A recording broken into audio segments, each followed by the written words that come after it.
Mga kababayan, good news po ngayong Martes dahil bahagyang humina ang habagat dahil sa paglakas ng easterlies o yung mainit na hangin mula sa dagat Pasipiko habang wala ding binabantay ang sama ng panahon o LPA. Sa latest satellite image ng Pag-asa, makikita na bahagyang nabawasan yung kaulapan sa kanlurang bahagi ng bansa. Sa kabila nito, hindi ibig sabihin na hindi na uulan ngayong araw. Dahil dala rin ng easterlies, yung mga maulap na kalangitan na may kalat-kalat na pag-ulan, lalo na sa Eastern Visayas, Central Visayas, Caraga, Bicol Region, Romblon, Palawan at Quezon.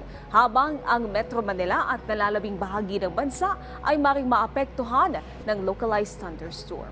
Ito naman ang forecast sa lagay ng panahon ngayong araw sa iba't ibang bahagi ng bansa.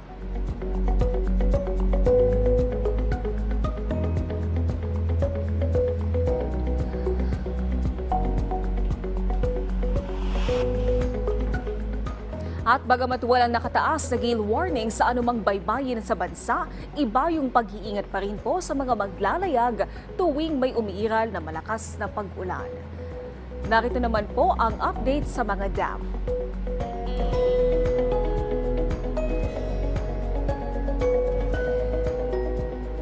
At paalala muli sa ating mga kababayan para maging ligtas sa lahat ng pagkakataon mula sa epekto ng pabago-bagong panahon. Ugaling tumutok dito lang sa PTV Info Weather.